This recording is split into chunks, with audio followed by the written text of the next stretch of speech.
To our channel. புண்ணியம் அருளும் புரட்டாசி சிவ வழிபாடு பற்றி தான் இந்த வீடியோவில் நம்ம பார்க்க போகிறோம். எங்கள் சேனலை இப்போ தான் ஃபஸ்ட் டைம் பார்க்குறீங்கன்னா சப்ஸ்கிரைப் பண்ணிவிட்டு பாருங்கள். புரட்டாசி மாதம் என்றால் பெருமாளுக்கு மிகவும் உகந்த மாதம் என்பதும், விரதம் இருந்து பெருமாளை வழிபடுவது மரபு என்பதெல்லாம் நமக்கு தெரியும். அதே போல் புரட்டாசி மாதம் விரதம் இருந்து சிவபெருமானை வழிபடுவது பற்றி ஒரு புராண கதை உண்டு. புரட்டாசியில் சிவ வழிபாடு செய்வோரை துன்பம் என்பதை நெருங்காது, முற்பிறவியில் செய்த பாவங்கள் அனைத்தும் நீங்கும். புரட்டாசி மாதத்தில் வரும் பௌர்ணமி நாள் சிவபெருமானை வழிபடுவதற்கு மிகவும் உகந்த தினம். இந்நாளில் சிவ தரிசனம் செய்தால் எண்ணற்ற பிரதோஷ தினங்களில் வழிபட்ட பலன் கிடைக்கும். இந்நாளில் நெய் தீபம் ஏற்றி சிவபெருமானை வணங்கிட கொடும் கஷ்டங்களும் உடனடியாக விலகும். நம் வேண்டுதலுக்கு கைமேல் பலன் கிடைக்கும். அது சரி, புரட்டாசி பௌர்ணமியில் சிவ வழிபாடு முக்கியத்துவம் பெறுவது ஏன்? இந்த நாள் ஈசனின் திருக்கரங்களால் திரிபுரன் எனும் அசுரன் வீடு பேறு அடைந்த நாள் என்கிறது புராணம். அதென்ன திருக்கதை? பார்க்கலாம் வாங்க. விநாயக பெருமானை நினைத்து கடுந்தவம் இயற்றினார் கிருச்சமத முனிவர். அவருக்கு விநாயக பெருமானின் தரிசனம் கிடைத்தது. அவர் விநாயக பெருமானிடம் பல வரங்களை பெற்றார். அந்த வரங்களில் ஒன்றாக சிவபெருமானை தவிர யாராலும் அழிக்க முடியாத அளவுக்கு வலிமை கொண்ட மகன் ஒருவனையும் தம் யோக சக்தியினால் பெற்றார். அந்த மகன் பெயர் பலி. அவனும் தன் தந்தையைப் போலவே விநாயகரிடம் அளவற்ற பக்தி கொண்டு விளங்கினான். நெடுந்தவம் புரிந்தான். விநாயக தரிசனம் அவனுக்கு கிடைத்தது. விநாயக தரிசனம் பெற்ற பலி உலகங்களையும் தான் அடிமைப்படுத்தி ஆள வேண்டும் என்று வரம் கேட்டு பெற்றான். கணபதி கடவுளும் அப்படியே அருள் புரிந்ததுடன் அவனுக்கு இரும்பு, வெள்ளி, பொன் ஆகிய 3 உலோகங்களால் ஆன கோட்டையையும் கொடுத்து அருளினார்.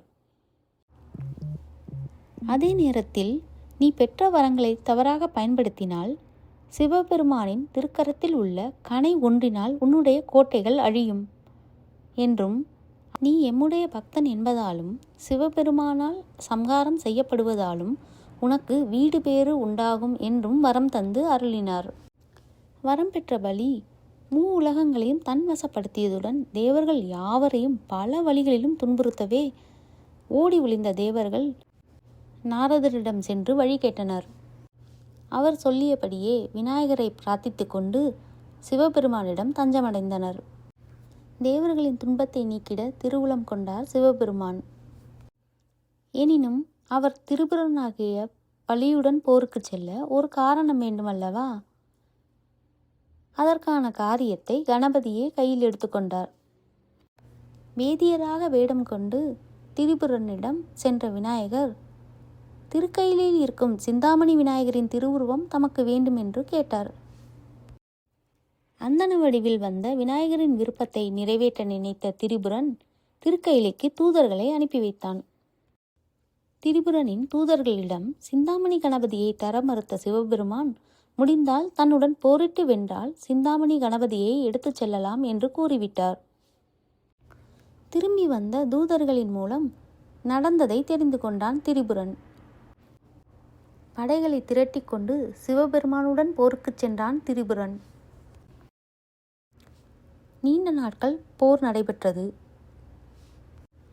போரின் முடிவில் சிவபெருமான் தம்முடைய திருக்கரத்தில் இருந்த கணையை செலுத்தி திரிபுரனை சம்ஹாரம் செய்தார். ஏவிய கணை திரும்பவும் சிவபெருமானின் திருக்கரத்தை அடைவதற்கு முன்பாகவே திரிபுரன் சிவபெருமானின் திருவடிகளில் ஒன்றி கலந்தான். இப்படி சிவபெருமானின் திருக்கரங்களால் திரிபுரன் வீடு பேறு அடைந்தது புரட்டாசி மாத பௌர்ணமி தினமாகும். அந்த நாளை பாகுலி என்றும் எல்லோரும் அழைக்கிறார்கள். இந்த நாளில் சிவ வழிபாடு செய்வோரை துன்பம் என்பதே நெருங்காது. அன்றைய தினம் காலையில் சிவ வழிபாடு செய்ய முற்பிறப்பில் செய்த பாவங்கள் நீங்கும்.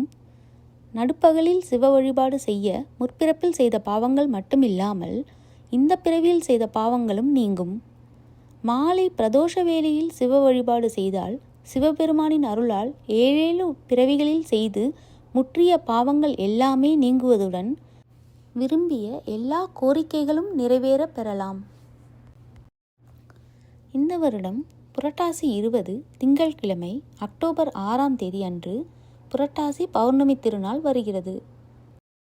பாகுலி என்று அழைக்கப்படும் இந்த நாளில் மூவேளையும் முக்கண் முதல்வனை உரிய துதிப்பாடல்களால் தொழுது வணங்கிட நம் இல்லங்களில் சகல வளமும் பெருகும்.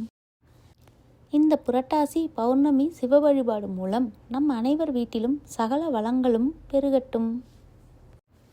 நான் எனக்கு தெரிந்த புரட்டாசி சிவ வழிபாடு புராண கதை பற்றி இந்த வீடியோவில் சொல்லியிருக்கேன். இந்த வீடியோ உங்களுக்கு பிடிச்சிருந்தால் லைக் பண்ணுங்கள், ஷேர் பண்ணுங்கள், சப்ஸ்கிரைப் பண்ணுங்கள், பெல் ஐக்கானையும் கிளிக் பண்ணுங்கள். நெக்ஸ்ட் வீடியோவில் மீட் பண்ணுறேன். தேங்க்யூ.